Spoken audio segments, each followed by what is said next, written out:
Data structure के आज के इस लेक्चर में हम लोग स्टडी करेंगे मेमोरी एलोकेशन। ये मेमोरी एलोकेशन के कॉन्सेप्ट पे आज का पूरा क्लास। मेमोरी एलोकेशन दो टाइप से किया जाता है। एक कॉन्सेप्ट को कहते हैं स्टैटिक मेमोरी एलोकेशन और दूसरे कॉन्सेप्ट को कहते हैं dynamic memory allocation. Static memory allocation क्या होता है, सबसे पहले इसे समझेंगे। जब हम सी में प्रोग्राम लिखते हैं और वहाँ पे कोई वेरिएबल को अगर डिक्लेयर करते हैं, जैसे फॉर एग्जांपल अगर हमने एक वेरिएबल डिक्लेयर किया इंटीजर x, तो इंटीजर x कंपाइलेशन के टाइम पे कंपाइलर उसे ट्रांसलेट करता है और उसके लिए ये पॉइंट रखता है कि रन टाइम पे उस वेरिएबल का कितना मेमोरी ऑक्युपाई किया जाना है। तो जैसा कि हम लोग जानते हैं इंटीजर 2 बाइट का होता है। तो जब हम अपने प्रोग्राम में कोई इंटीजर वेरिएबल को डिक्लेयर करेंगे तो कंपाइलेशन टाइम पे क्या होता है, उस वेरिएबल को का डिसीजन लिया जाता है कि एग्जीक्यूशन के टाइम पे उस वेरिएबल के लिए कितना मेमोरी एलोकेट होगा। It means size of the memory and उस वेरिएबल का स्कोप क्या होगा। ये दो चीज़ at the time of compilation decide किया जाता है। जैसे फॉर एग्जांपल अगर हम एक वेरिएबल बनाते हैं एरे का, एक एरे क्रिएट करते हैं 5 सेल के लिए इंटीजर एरे, तो अगर मान लें हम सी में एक लाइन का डिक्लेरेशन कुछ इस तरह से करते हैं, integer roll array bracket of 5, तो जब ये प्रोग्राम कंपाइलेशन के लिए जाएगा, कंपाइलर इसे रीड करेगा। रीड करने के बाद कंपाइलर ये डिसाइड करता है कि ये जो एरे बनाया गया है ये अगर 5 सेल का बनाया गया है और अगर इंटीजर डेटा टाइप है तो हर एक सेल 2 बाइट का बनेगा। तो इट मीन्स फाइनल डिसीजन क्या हुआ कि जो हमने एरे का वेरिएबल क्रिएट किया उस वेरिएबल के लिए रन टाइम पे छोटे छोटे 5 कंसेक्यूटिव सेल क्रिएट होंगे और हर सेल का 2 बाइट का मेमोरी होगा। अब सपोज कर लें कि हमें 100 स्टूडेंट्स के रिकॉर्ड को स्टोर करना या 100 स्टूडेंट्स के रोल नंबर हमें स्टोर करना। तो अगर हमने अपने प्रोग्राम में एक एरे बनाया हो 100 सेल का, तो इस एरे में हम 100 स्टूडेंट्स के रोल नंबर स्टोर कर सकेंगे। 100 से कम भी डेटा स्टोर कर सकते हैं, बट अगर हमें 105, 110 स्टूडेंट के रोल नंबर को स्टोर करना होगा तब ये टास्क पॉसिबल नहीं है। एग्जैक्टली स्टैटिक मेमोरी एलोकेशन का कॉन्सेप्ट यही बताता है कि अगर हमने एक बार जो डिक्लेयर कर दिया, रन टाइम पे उसी के अकॉर्डिंग हमें मेमोरी एलोकेशन ऑक्युपाई करने का मौका मिलेगा। अगर हमने 10 सेल के लिए एरे बनाया होगा तो हमें 10 ही सेल मिलेगा, उससे ज़्यादा बिल्कुल नहीं मिलेगा। तो स्टैटिक मेमोरी एलोकेशन में एक चीज़ तो ये है कि हमें पहले से डिसाइड करना होगा कि हमें कितना डेटा एक्चुअली स्टोर करना है। हम उतने ही लोकेशंस के लिए डेटा का रिक्वेस्ट करेंगे, उससे कम हो सकता है बट उससे ज़्यादा नहीं हो सकता। This is the limitation of the static memory allocation. तो कंक्लूजन क्या निकला, कोई भी वेरिएबल अगर हम डिक्लेयर करते हैं, this is the basic concept of static memory allocation, चाहे वो एक कैरेक्टर वेरिएबल हो, इंटीजर वेरिएबल हो, फ्लोट वेरिएबल हो, एरे वेरिएबल हो, एनीथिंग। इट मीन्स हमने जो भी डिक्लेयर किया वो कंपाइलर रन टाइम के लिए उसके मेमोरी के एलोकेशंस का साइज़ फिक्स, रन टाइम पे उस पर कोई भी मेमोरी एक्स्ट्रा ऐड नहीं होगा। This is the concept of static memory allocation. अब बात करते हैं डायनेमिक मेमोरी एलोकेशन के। डायनेमिक मेमोरी एलोकेशन एक्चुअली होता क्या? डायनामिक मेमोरी एलोकेशन एक एड्रेस होता है। इट मीन्स जब हम प्रोग्राम को रन कराएंगे और अगर कॉन्सेप्ट डायनामिक मेमोरी एलोकेशन का होगा तो उसके बेसिस पे एक एड्रेस जनरेट होता है। अब उस एड्रेस को एक्सेस करने के लिए हमें एक और वेरिएबल की ज़रूरत होती है। वो वेरिएबल अगर हम सी में पढ़ रहे हैं तो एड्रेस को स्टोर करने के लिए, एक्सेस करने के लिए पॉइंटर वेरिएबल होता है। तो पॉइंटर वेरिएबल के थ्रू एक डायनामिक मेमोरी एलोकेशंस के एड्रेस को एक्सेस कर सकते हैं और उस लोकेशंस पे हम बहुत आसानी से अपने डेटा को स्टोर और रिट्रीव कर सकते हैं। बेसिकली यही एक छोटा सा कॉन्सेप्ट है डायनामिक मेमोरी एलोकेशन का। अब यहाँ पे देखें, उन्हीं चीज़ों को मैंने एक्सप्लेन किया। सी प्रोग्रामिंग लैंग्वेज में dynamic allocation and D allocation, it means memory create करना और मेमोरी को फ्री करना, डी एलोकेट करने के लिए कुछ प्री डिफाइंड फंक्शन पहले से डिफाइंड है। इन फंक्शंस को यूज़ करने के लिए हमें एक हेडर फाइल की ज़रूरत होगी and the name of the header file is alloc.h। अब देखिए यहाँ पे जैसे मैंने ये कुछ पॉइंट्स में लिस्ट लगा दिया। मेमोरी एलोकेशंस के लिए इट मीन्स जब डायनेमिक मेमोरी हम क्रिएट करने जा रहे हैं तो हमें इन फंक्शंस की ज़रूरत पड़ेगी, malloc, calloc, realloc। D allocations के लिए हमें एक और फंक्शंस की ज़रूरत पड़ेगी and the name of the function is free. हम इसे वन बाय वन एक एक करके समझेंगे कि exactly allocation and D allocation कैसे करते हैं और प्रोग्राम में इसे कैसे लिखा जाता है। एक और बहुत इंपॉर्टेंट सा फंक्शन है जिसका नाम है साइज़ ऑफ फंक्शन। अब इस साइज़ ऑफ फंक्शन का काम क्या है, ये बहुत इंपॉर्टेंट है। जब हम लोग इन कॉन्सेप्ट को स्टडी करेंगे, इनके बेसिस पे प्रोग्राम को डिज़ाइन करेंगे, तो हमें ये साइज़ ऑफ की बहुत ही ज़रूरत होगी। जैसे अभी मैंने कहा कि मुझे एक वेरिएबल रन टाइम पे क्रिएट करना है, तो वेरिएबल या डायनेमिक मेमोरी अगर हमें रन टाइम पे क्रिएट करना है तो पहले एक चीज़ तो डिसाइड करना होगा कितने बाइट का मेमोरी हमें चाहिए, 4 बाइट का, 6 बाइट का या 10 बाइट का। उसके बाद क्या होता है, हम प्रीडिफाइंड फंक्शन को यूज़ करेंगे और वहाँ पे आप देखेंगे प्रोग्राम जब हम बनाएंगे तो वहाँ पे हम साइज़ ऑफ फंक्शन का भी यूज़ करेंगे। साइज़ ऑफ फंक्शन बेसिकली हमें किसी वेरिएबल और डेटा टाइप्स के इंटरनल बाइट्स के बारे में इंफॉर्मेशन देता है कि वो कितने बाइट का वो वेरिएबल या मेमोरी क्रिएट हुआ। तो इसे हम यूज़ करके एक डायनेमिक मेमोरी एलोकेट करने में हमें काफ़ी हेल्प मिलेगी। तो ये एक छोटी सी स्टोरी है साइज़ ऑफ की, जो हम आगे हम लोग कोडिंग में इसे यूज़ करेंगे। और मैं डिस्कस कर रहा था एक छोटा सा comparison static memory allocation and dynamic memory allocation. Static memory allocation पहले से डिसाइड करना होता है कि कितने मेमोरी हमें एलोकेट करना है, but in dynamic memory allocation run time पे ये डिसाइड होगा। हम 1 रिकॉर्ड स्टोर करेंगे, 10 रिकॉर्ड स्टोर करेंगे या 1000 रिकॉर्ड स्टोर करेंगे, ये डिसाइड होगा रन टाइम पे। But in static memory allocation there is a limitation. अगर हमने 100 सेल बनाया है तो maximum limitation to store the data in the static memory allocation is 100, maximum 100, क्योंकि हमने 100 का सेल बनाया, 100 से ज़्यादा एक्सीड नहीं कर सकते हैं। But in dynamic memory allocation there is no limitation.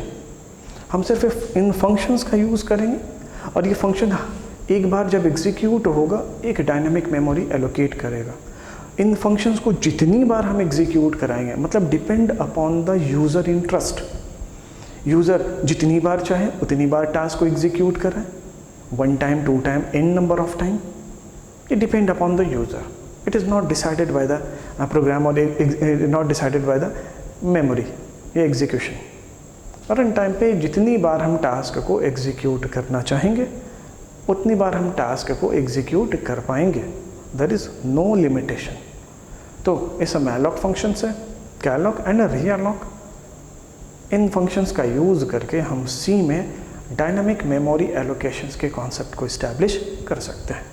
तो this is the very brief story of the dynamic memory allocation. अब आगे चलते हैं और हम लोग समझेंगे ये सबसे पहले फंक्शन इज मैलॉक, कि exactly what are the role of malloc. Malloc को अगर हमें सी प्रोग्राम में यूज़ करना हो तो कैसे यूज़ करेंगे, it means syntax of the malloc function. और जब हम मैलॉक को यूज़ करते हैं तो एग्जैक्टली जैसे कि अभी मैंने बताया कि डायनामिक मेमोरी एलोकेशन एक एड्रेस होता है, मतलब जब ये फंक्शन एग्जीक्यूट करेगा तो ये एक एड्रेस, बड़ा सा एड्रेस जनरेट करेगा, और इस एड्रेस को एक्सेस हम किसी पॉइंटर वेरिएबल से करेंगे, और पॉइंटर वेरिएबल के थ्रू उसके बेस एड्रेस को एक्सेस करके उसके मेंबर को बहुत आसानी से एक्सेस किया जा सकता है, जिसे हम लोगों ने सी लैंग्वेज के पॉइंटर के कॉन्सेप्ट में स्टडी किया था कि पॉइंटर वेरिएबल किसी दूसरे वेरिएबल के बेस एड्रेस को एक्सेस कर सकता है, और with the help of pointer variable we can access the member, we can access the data of the particular member. तो चलिए अब आगे चलते हैं और कोशिश करते हैं मैलॉक फंक्शन को समझने के। स्टार्ट करते हैं यहाँ से concept of malloc function.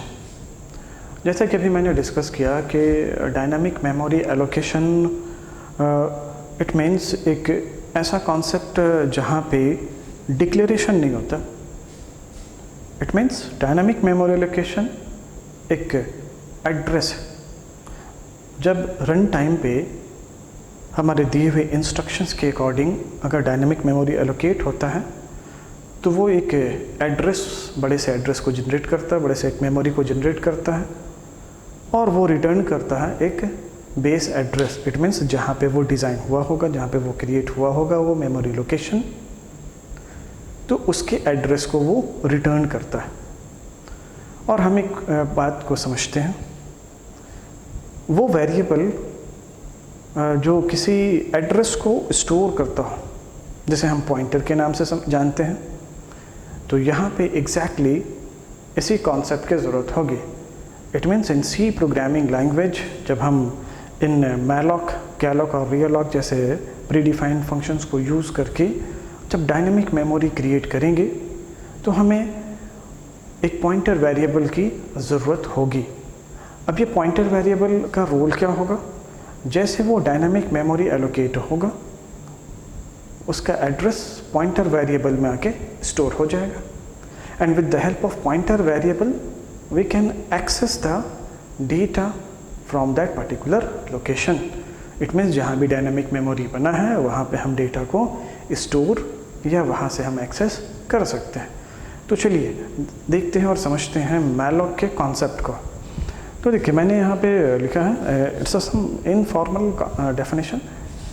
This function is used to create a dynamic memory allocations for particular size, मतलब हमारे स्पेसिफिक साइज, जो हम साइज़ डिज़ाइन करना चाहेंगे उस पर्टिकुलर लोकेशंस के लिए, at run time and after creation of dynamic memory it will gives the base address to the pointer variable.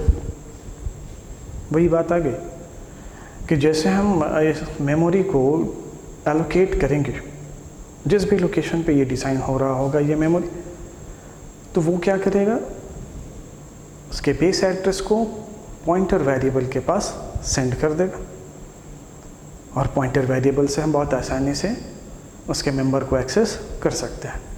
चलिए समझते हैं सिंटैक्स। देखिए malloc, this is the name of the function. इस पैरामीटर में हम रखते हैं साइज। मैंने यहाँ पे मेंशन कर दिया particular size. Malloc function with particular size, ये सबसे इंपॉर्टेंट पॉइंट है, ये समझना। इट मीन्स अगर हमने लिखा मैलॉक और ब्रैकेट में लिखा 5, तो रन टाइम पे 5 बाइट का एक एड्रेस जनरेट हो जाएगा, एक मेमोरी जनरेट होगा 5 बाइट का। अगर हमने लिखा मैलॉक ब्रैकेट में 6, रन टाइम पे एक मेमोरी क्रिएट होगा और वो 6 बाइट का होगा। हमने लिखा मैलॉक ब्रैकेट में 20, तो एक 20 बाइट का मेमोरी क्रिएट हो जाएगा रन टाइम पे। अब आगे समझते हैं। अगर हमने लिखा malloc 6 या malloc 4 बाइट का मेमोरी क्रिएट हो गया। अब सवाल ये उठता है कि उस मेमोरी में किस टाइप का डेटा होगा। इट मीन्स हमें उसके टाइप को बताना होगा कि इस डायनामिक मेमोरी में हम किस टाइप के डेटा को स्टोर करने जा रहे हैं। अब इसके आगे देखें, यहाँ लिखा data type with pointer symbol.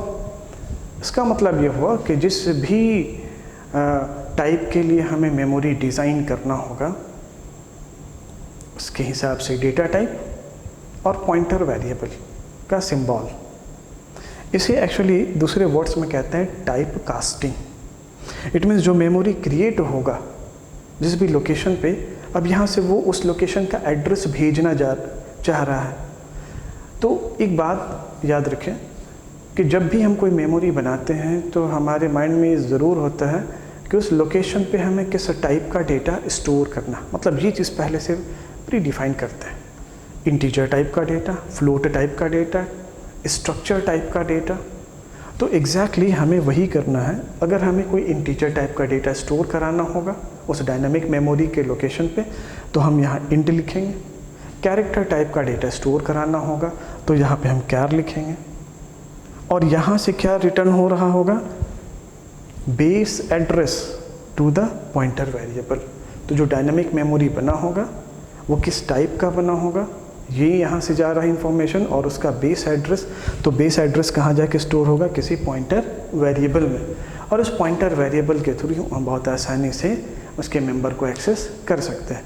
जैसे कि एग्जांपल, हमने यहाँ पे एक वेरिएबल बनाया है कैरेक्टर पॉइंटर ptr। एक पॉइंटर वेरिएबल बनाया है, टाइप इज कैरेक्टर। अब आगे देखिए, अब हमने क्या किया है, डायनामिक मेमोरी एलोकेशन के फंक्शंस को हमने यूज़ किया है और उसके बाद इसके मेंबर को हमने एक्सेस किया है। कैसे, वो यहाँ देखिए, ptr assignment operator, character pointer है ना। कैसा, हमें डेटा स्टोर करना है तो कैरेक्टर टाइप का। malloc of 6 बाइट का हमने एक सिंगल मेमोरी क्रिएट किया, 6 बाइट का। अब देखिए, इस पॉइंटर में वेरिएबल के थ्रू बहुत आसानी से उसके मेंबर को एक्सेस कर सकते हैं। क्यों, बस यही पॉइंट समझना है। जब ये लाइन एग्जीक्यूट होगा रन टाइम पे 6 बाइट का एक मेमोरी बनेगा और वो 6 बाइट के मेमोरी में कैसा डेटा स्टोर होना है, तो कैरेक्टर टाइप का। उसका एड्रेस कहाँ स्टोर होगा, पॉइंटर वेरिएबल। यहाँ देखिए मैंने वो डायग्राम बनाया है, कैरेक्टर पॉइंटर वेरिएबल। सपोज कर लीजिए कोई मेमोरी, ये डायनामिक मेमोरी एलोकेट हुआ with the help of malloc। Suppose कर लें 1001 ये कोई एड्रेस। इस पॉइंटर वेरिएबल के थ्रू हम बहुत आसानी से इसके मेंबर को एक्सेस करके इसके डेटा को स्टोर कर सकते हैं और रिट्रीव कर सकते हैं। तो this is the very basic syntax and concept of malloc function. अब इसके बाद आगे हम लोग how to implement this function in C program for dynamic memory allocation, इसे हम लोग आगे और भी डिटेल से देखेंगे और बहुत सारे एग्जाम्पल्स को हम लोग स्टडी करेंगे वन बाय वन। एक पॉइंट और जो हम लोगों ने डिस्कस किया था, साइज़ ऑफ का भी बहुत इम्पॉर्टेंट रोल है। तो इस वीडियो में लेक्चर सीरीज़ में बने रहिए। आगे वन बाय वन हम लोग एक एक करके एक पॉइंट को यूज़ करेंगे और उसे प्रोग्राम में कैसे कोड किया जाता है और डेटा स्ट्रक्चर के इन सीरीज़ को कंटिन्यू करते रहेंगे। तो